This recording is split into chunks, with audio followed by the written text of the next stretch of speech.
Welcome to the Get Published podcast, sponsored by Brodie Consulting Group. To get more information about our publishing and coaching services, go to getpublishedpodcast.com.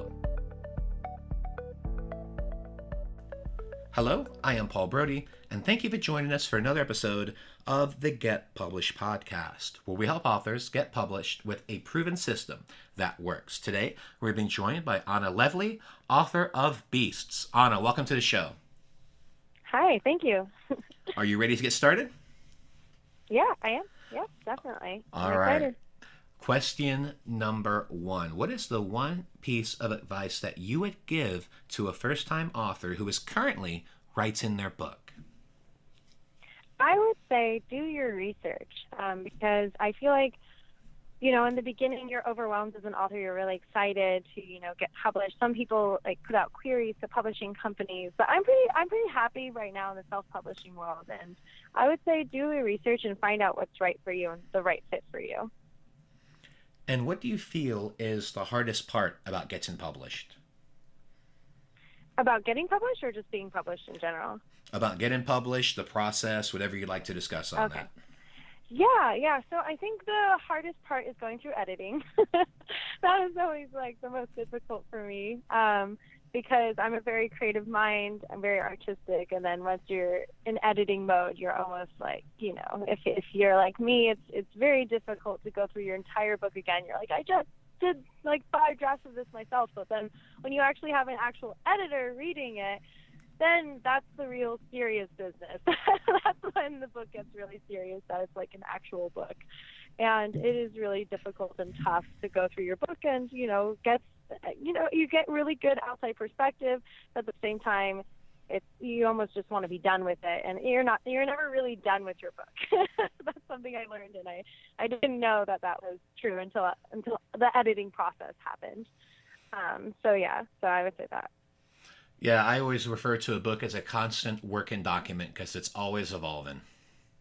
Yeah, it is. It really is. And yeah, it's tough to go through editing. But I suggest, sitting down with a strong glass of wine or something and just going through it if you can. Yeah, typically when I do live events, I'll always ask the audience a couple questions. One thing I'll ask them is, what do you feel is the easiest part about getting published? And you always hear a bunch of different responses. And then I click to the next slide to show them the answer. Writing or speaking out the book is the easiest part. And they're like, it is? I said, yes, because now let's talk about the hardest part. And I asked, what do you think the hardest part? And then, of course, some guy who always yells, well, get it published. No. What specifically? And I'll click the next slide. Yeah. It's the proofreading and the editing. That is the one thing. If I had any hair left on my head, Absolutely. That is what I would lose because it is so stressful at times going through the editing process, but more importantly, the proofreading. Because there's always little things that you can miss. Even on my most recent book, I found a mistake 2 months into it, and it was very minor. It was at the very end of the book. It was in the biography section, so nobody ever reads the biography section anyway. So that was the good part. It was it was a small little thing. But I'm looking at that, I'm going, seriously? But here's the great thing. So within, I think it was 3 or 4 hours at the most, and probably less than that, I reached out to my formatter. I sent her the information, go, hey, can you make this quick fix? She fixed it. Uploaded it to Amazon, and then I uploaded it to what was then known as CreateSpace, which is now Amazon Direct Publishing. I had everything fixed within a few hours. So that way, if anyone did buy the paperback version or got the Kindle version, within several hours, everything was fixed. And that's one thing I do love about this process, that even if you make a minor mistake and even if you don't catch it months later, you can always go back and fix it. And that's one thing I always tell my clients is, that's you know what? True. It's not going to be perfect. You're probably going to have a mistake in there. But the thing is, people are looking to be entertained. They want a story that you can relate with. It doesn't have to be grammatically perfect, but it needs to be able to tell a story. It needs to be something that people can enjoy and digest over a flight. If it's for DFW to San Diego or even LA to New York, but something that they can enjoy in a few hours. But yeah, the proofreading and the editing, that to me is always the hardest part about getting published. Oh, no, it definitely is. And, also, it's funny you mentioned people flying with books because that's, the most common comment I get is, I'm going to read this on the flight, or I'm going to read this when I go on vacation. And I think it's pretty funny. I never really thought that that's the only time books are read, really. Funny how that works. It's funny though. Yeah, no, it's funny how that works. And yeah, and also a funny thing too about my book is it's written in a very creative way because I'm writing from the perspective of a character who lives 1,000 years from now. So I have to think of what I was thinking of when I was writing the book was through her voice. So it's in, first person. So I had to really write through her voice, which her command of English was like, again, a person from 1,000 years from now, where like English is like an ancient language. So I had some fun with that, and I had to keep some grammatical errors in there to keep like the consistency of the character. But it was pretty funny though, because my editor who was editing, she was just like, "Oh my God, what have you done?" Half the time. And so we had to we had to come to like a good medium of like, okay, does this make sense, for the character to say this in this specific situation because she's doing this right now. And the audience doesn't really know the whole situation yet of where the character is and what's happening and what's going on. But my books, what's kind of fun about doing a series is they all fit together like pieces of a puzzle.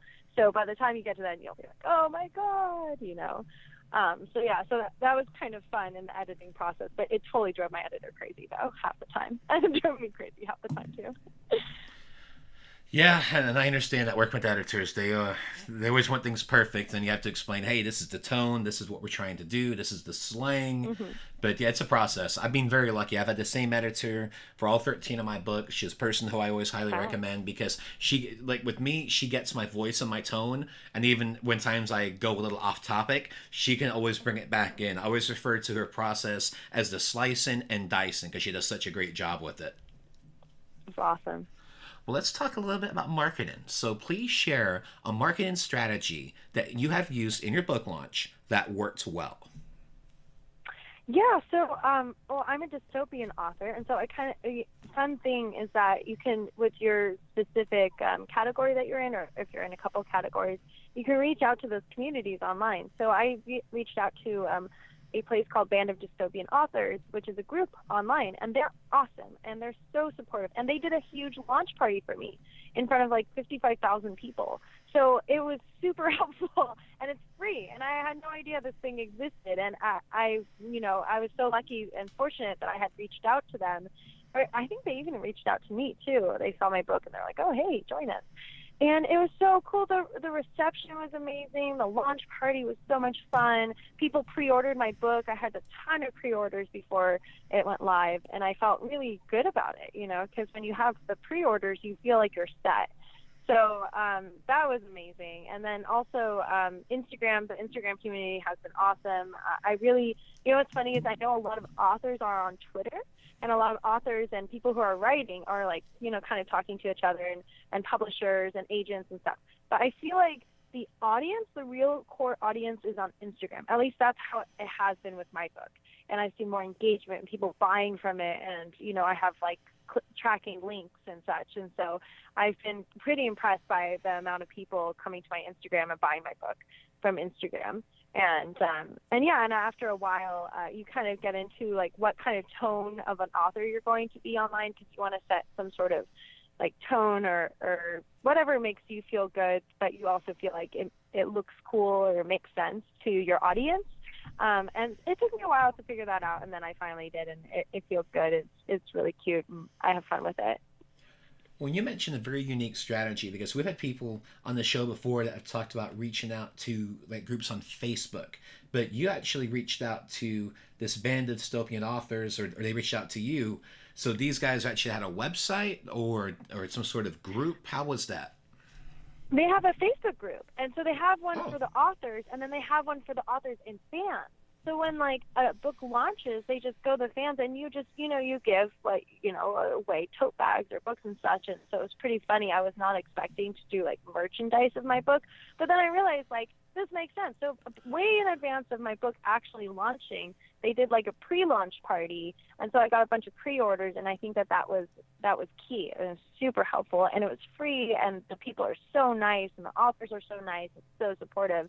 You just want to support everyone in that group, really. So this was a Facebook group specifically? Yes. Yeah, it's a Facebook group specifically. Cool. Yeah, we've actually had a lot of great feedback in regards to using different groups, especially in regards to target marketing, in regards to Facebook. And you bring up another great point with Instagram. Do you have any specific Instagram strategies that you'd like to share with our audience?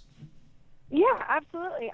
So I think you have to, as I was kind of saying earlier, you have to have kind of a tone on your social media channels. So I was kind of, back and forth, like, do I just post pictures of myself all the time? Or, I don't, I'm one of those people who I hate marketing myself.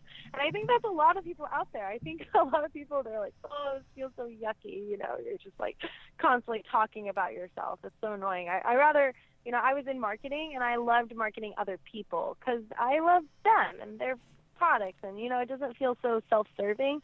But so I had to like figure out a different way that made me feel good about my book and feel good about my marketing.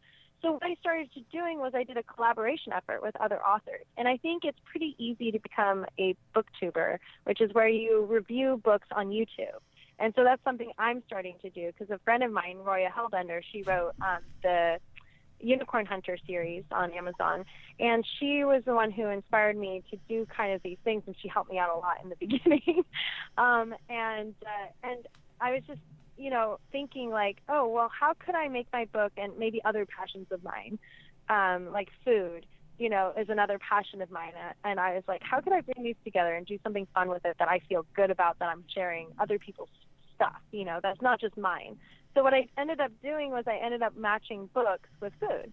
And I have like this whole Instagram basically of my book with food and other books that I'm reviewing with food.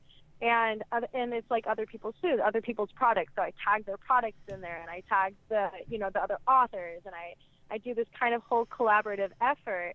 And it's really fun, and it totally works for what I love to do in general anyway. And so I kind of just stumbled upon this strategy, and I would say like, it's probably one of the best ideas is to, choose something that you love along with your book, or something that you're passionate about, and doing something with that and putting it together in some sort of creative way. And that's what I would suggest to other authors, that like as a strategy on Instagram is doing something like that. Because people love consistency in Instagram. They love like seeing the same thing over and over again, but like in different ways. So it's essentially becoming a booktuber, so to speak, but instead of doing it on YouTube, you're doing it on Instagram. Yeah, I'm doing it on Instagram and I'm doing it on YouTube. I just haven't launched the BookTube series yet. I just started with it. So, because I just got published in August and I just learned all these things. So I'm still fairly new, but I've learned so much. And I was actually in publishing and comic books and in LA for a while. I was at a film company and a comic book publishing company. And so I learned a lot from there that was different, but there's some crossover in that respect. And so I think the best advice I could ever give is to always think outside the box. There's always some new idea that hasn't been tried before and that will engage an audience like nothing that other people have thought of. Absolutely. Well, let's talk about your favorite book. So what is your favorite book, and what was the number one thing that you learned from it?